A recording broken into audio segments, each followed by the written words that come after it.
So, John, we've known each other for a while, but some of our audience might be meeting you for the first time. So, can you give us a little introduction to who you are and who Cloudflare is?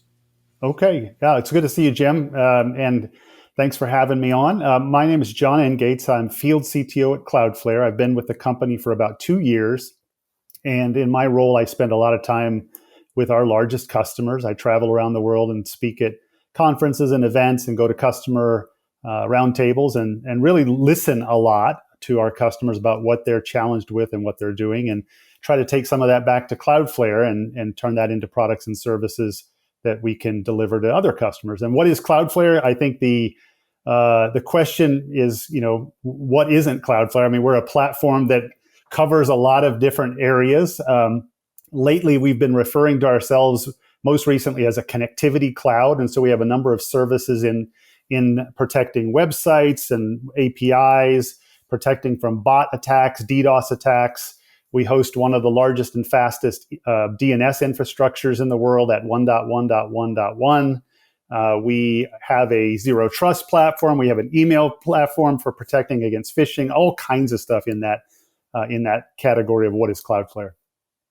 Yeah, and a lot of people, myself included, know you as preventing phishing and preventing attacks through what you're doing in DNS, but the whole pile of things you guys are doing these days. Yeah, DDoS. I think DDoS is probably what we're known for from a lot of folks. They come to us in a scenario where they're either under attack or being threatened with an attack, and they need help immediately. And we're very good at that. But again, off the back of that, there's a lot of other things that we can do with this big global network we've built, and that's what we're trying to do, is expand that platform.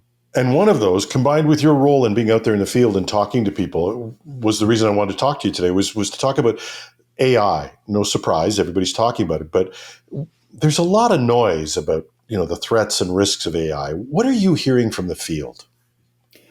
Well, I think AI is definitely the topic of conversation that comes up most frequently with me, because people want to talk about new stuff. They want the CTO to talk about the latest, greatest. And we're investing heavily in AI ourselves. And that investment gives us a little bit of a view into how other companies will be either using AI or leveraging it in their businesses. Every company knows that they're going to have to embed AI in their products and their services, use it to, upskill their employees.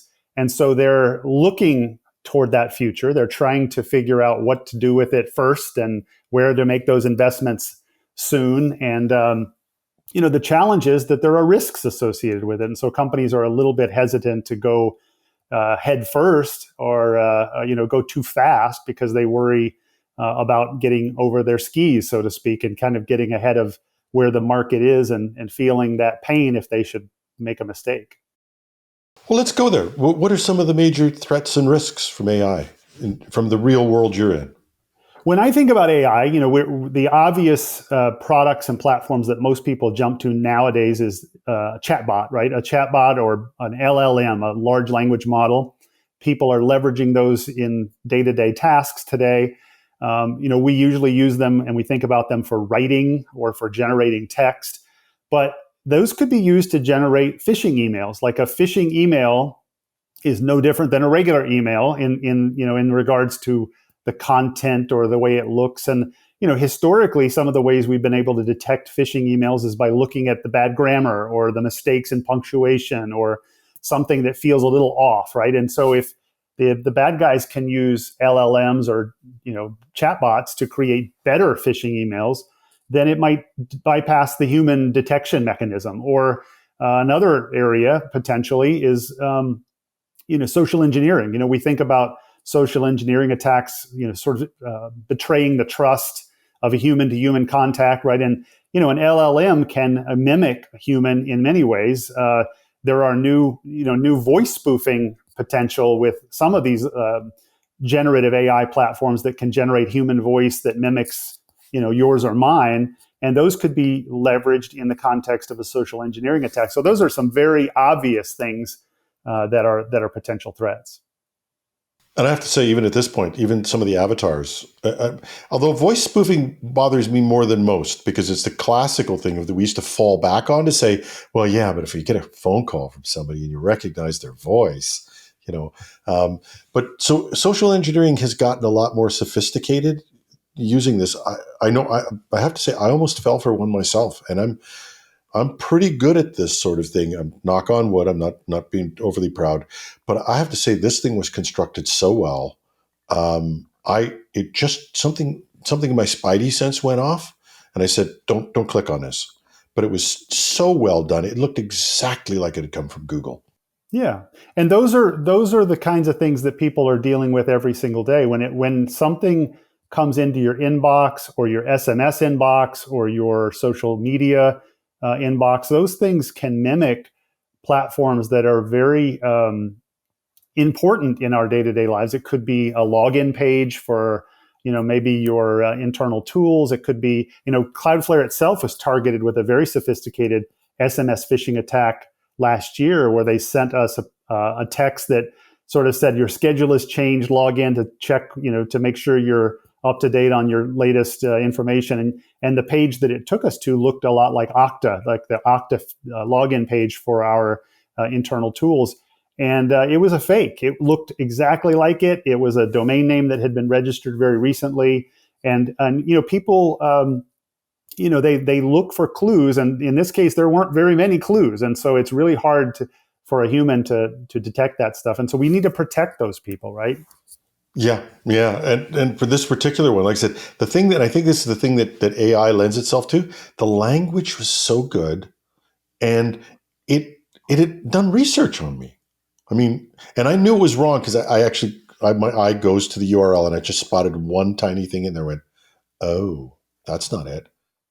And what you just said, it had done research on you. I think that's another angle that's going to become a lot easier with AI. For example, AI today, some of the tools can reach out to the web, download a URL, read the page, and then integrate that page into the response, right? So if you imagine a attacker that wants to do some recon on you as an individual to better target the email, they might feed in your social media pages, your LinkedIn, your homepage, wherever you've got like something on the web, and maybe some recent conversations that you've had, maybe on video.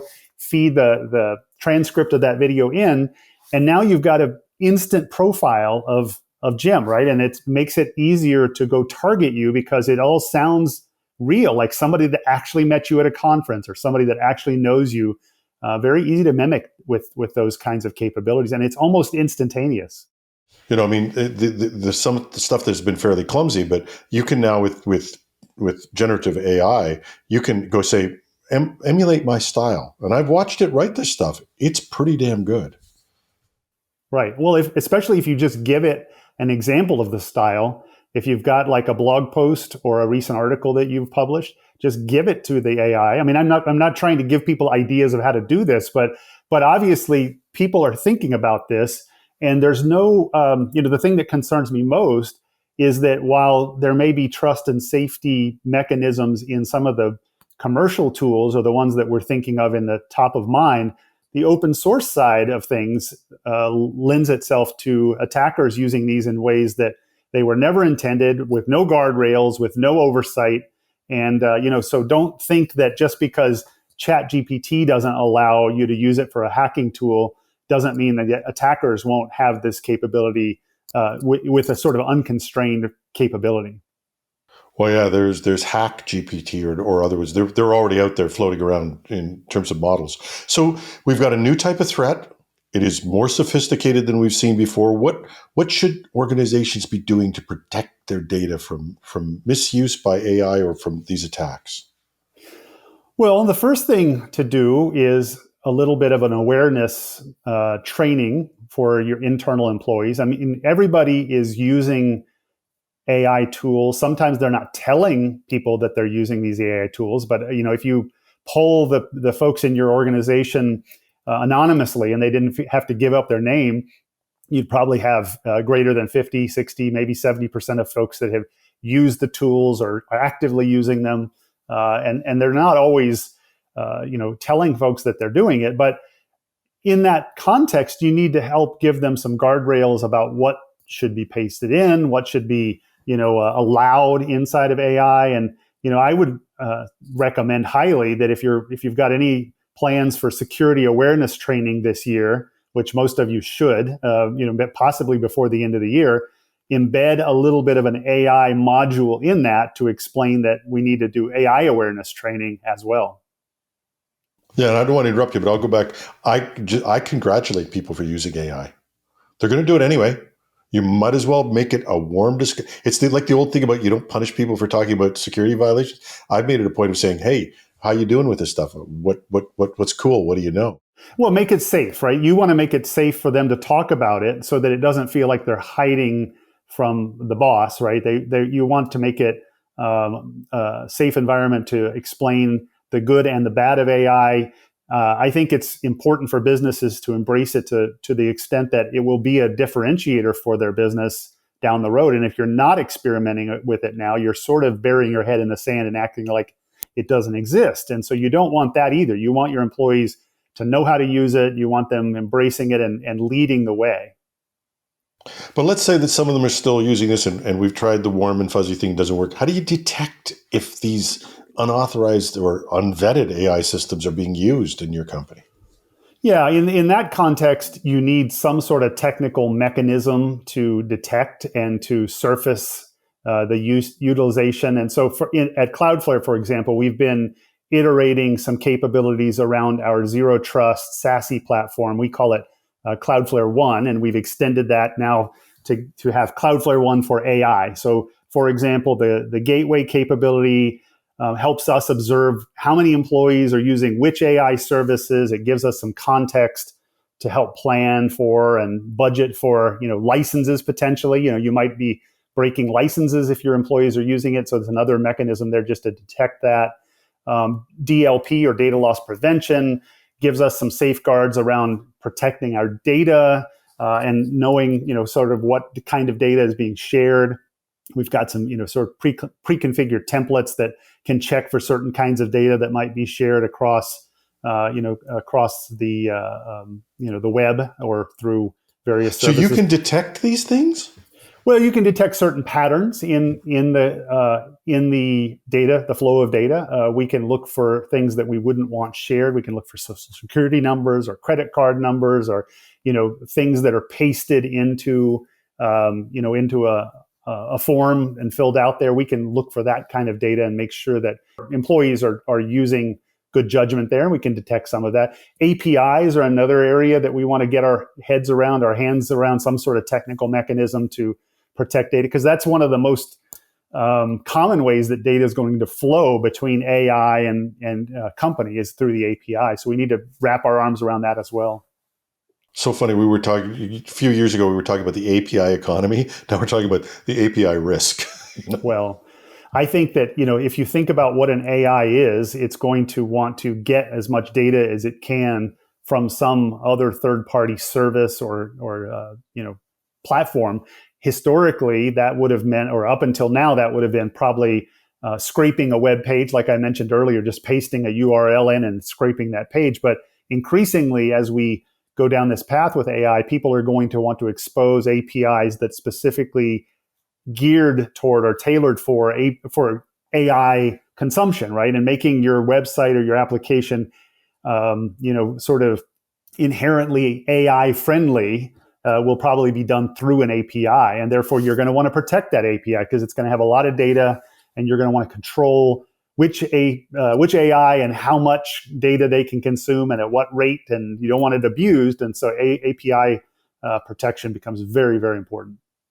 So I can go to a company like Cloudflare and I can get some tools to help me manage these things in there. But what beyond that, what should I be doing to communicate with my employees about the use of AI? Well, we talked a little bit about the potential to embed a little bit of AI awareness training in your annual security awareness, but you also want to make sure that you are fostering a culture where the staff, like we talked about, feel safe reporting incidents, and those might be AI incidents. Let's say you just accidentally pasted a spreadsheet in that you didn't mean to paste in. Well, now you need help, right? You need help from your security team to determine whether you've created an incident or whether you've caused a bigger problem for the company. And figure out how to recover from that very quickly. And you don't want to hide it. You definitely want to surface that. And so the culture has to be amenable to that. It has to be open for those kinds of things to happen. So you don't want to blame. It's like clicking the wrong email. You don't want to blame a user for clicking and then trying to hide it. That would be the bad outcome. The better outcome would be accidentally clicking and then realizing, oh my gosh, I just did something I shouldn't have done. I'm going to call the team and at least make sure they've got me covered or can help me recover. So that culture is important. I think protecting the users from the kinds of attacks that we've talked about, phishing or social engineering, it's easier than ever to trick them into doing something. So we need a backstop to keep them from creating more damage. And that usually means, again, controls around the authentication. It shouldn't just be a username and password. It should have a very strong MFA component to it, multi-factor authentication, something with a hardware key or a token that can't be phished, right? Basically, we don't want anybody to be able to accidentally hand over their credentials plus the MFA key. We want something that's phishing resistant. And the stronger, the better. And the more broadly applied, the better. We don't want this just on a few applications. We want to try to apply this across everything so we can really keep the bad guys at arm's length if they should happen to compromise a user. And then I would say, maybe making sure that we're actively asking for security teams, security professionals to be a part of making AI safe for the company. Come and advise us on what's going on, because you're on the front lines. If you're a security professional, you're on the front lines. You're probably using these tools yourself.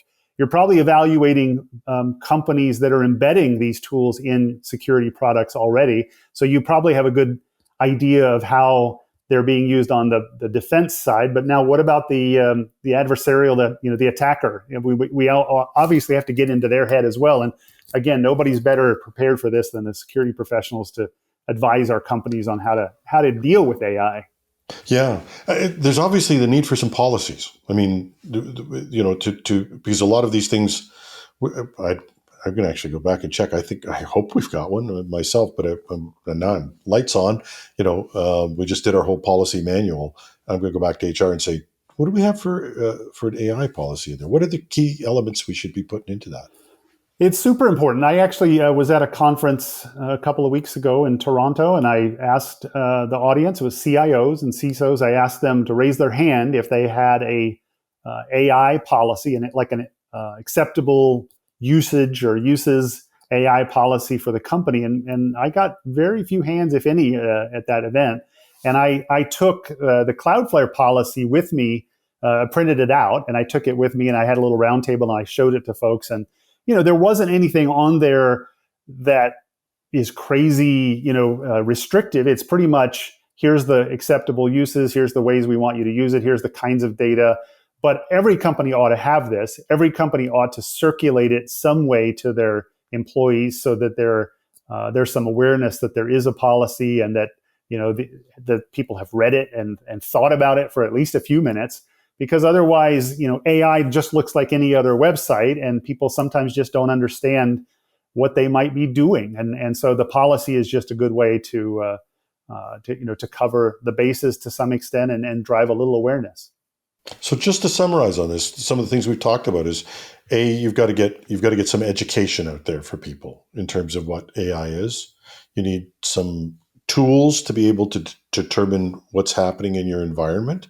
You need policies, and you need training, and I think a regular discussion. And from what I've heard you say is, use your security team to actually be proactive and get out there and help advise the people. Did I get that right? Yeah, I think so. I mean, they're at the front lines. They understand what the tools are capable of. They're probably if they're like me, they're playing with these tools partially for work, partially for hobby. They're experimenting with stitching together their own chat bots if they're really clever, and so they're kind of knee deep in this stuff, and they're probably better equipped to go explain the positives and the negatives to their company. And so I would certainly enlist the security folks to do that. If security folks themselves want help, there's probably a few things that I could point to. The OWASP has some guidance on their website about AI. CISA and ENISA in the UK or Europe, those folks are, CISA here in the US, are starting to put out some guidance around generative AI for companies to look at. And just look to your, sort of the governing bodies of the organizations that you interact with in terms of cybersecurity for help and guidance, because this is an evolving set of guidance and frameworks. I would also say, depending on where you are in the world, it probably changes. So make sure you're looking at also sort of the regulatory landscape and helping your company navigate regulatory around AI, because that's going to be a hard needle to thread, because it's going to be different in different geographies. Yeah, and I'm always a fan of saying to people, look, there are a lot of people like you in your company who have a great deal of knowledge of this. How do I open that sort of conversation? Right. Well, I think, first of all, I would guess that the CIO and CISO, somebody from your senior team is in on board level calls at the company. CEO is probably asking for help on, sort of what are we going to do on AI. Board members are all playing with the AI and learning. So maybe it's an opportunity for your CISO to bring a couple of members of the team to one of those board meetings and, open the conversation from the very top to the front lines, right? And make sure that people are aware that people are, inside the organization already leading the charge in this way. If that's not something interesting, maybe go to maybe your internal marketing folks and say, what are you guys doing with AI? I'm sure the marketing team is using it to create copy for the website. I'm sure they're using it for generative image, ideas for imagery for the website.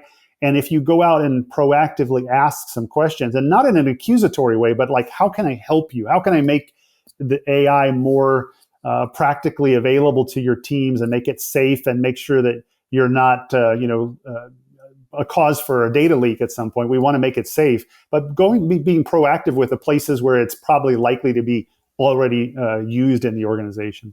Yeah. And just last question for you. Where do you think this goes next? This is moving at, I can't say rapid speed, it's light speed, but what do you think's next? Yeah, it's faster than most of us can adopt or consume. I mean, to me, AI feels a little bit like, in my career, the big pillars have been the internet. That didn't get created during my lifetime or during my career, but it was something that was emerging during the early part of my career. Mobile, the cloud, and now AI. Those feel like the four big pillars so far. I think that AI is going to, in some ways, eclipse those, because AI is going to be embedded in everything. It's going to be inside devices. It's going to be inside of services. It may replace or at least supplement the idea of an operating system. Apps themselves may become AI plugins to a broader AI operating system. So we may not go to the phone and open an app. We may just ask the phone for something and it creates an app on the fly for us, right? I mean, the idea that a user interface is something created by an AI in the moment, it's hard for us to even think about, but that's probably where we're headed. And so AI is going to be inherently embedded in pretty much everything that has a chip in it at some point. And I mean, it's just like connectivity. We think of the IoT, the world of IoT. Everything has a Wi-Fi chip in it. Well, everything that has a Wi-Fi chip is going to have an AI capability, and that might be on board. It might be coming from a cloud. It might be from Cloudflare's edge. We've announced a whole bunch of cool stuff there to make sure people can build these experiences right at the edge. But I think it's going to accelerate. And I think, again, we're going to all have to roll up our sleeves and figure out how to make our companies successful in this era of AI. Well, I've taken your time, and I always learn something when I'm talking to you. Give me a 2-minute commercial on Cloudflare, because where you're going, what you want people to know about you. Yeah, I think for me, Cloudflare is a unique type of a cloud service. We call it a connectivity cloud. It's not necessarily like all the other hyperscalers. We're about making sure you can connect all the different things in your world, whether that be end users or devices or cloud services, SaaS services, AI, APIs, all the things that we've talked about today. They're all in need of connectivity, security, reliability, free flow of information. That's what Connectivity Cloud is. That's what Cloudflare is delivering, is this new sort of category that we call connectivity cloud. And Cloudflare is in a position that's very unique. We want to make that data flow freely. We don't charge for egress fees when we move data out of the storage at Cloudflare. So it's been really interesting to folks that are training AI and need a place to store training data. It's got a lot of security capabilities built in to protect the end users that we've talked about, whether that be phishing or zero trust, and then protecting applications and APIs. That's sort of our bread and butter, and making sure your applications aren't attacked by people leveraging AI to abuse or take advantage of your sites and applications. And that's kind of what we're up to at Cloudflare. John, always a pleasure. It's a great pleasure to be with you today. Thanks for the time, and hope to see you soon. My guest has been John Gates from Cloudflare, and back to our show.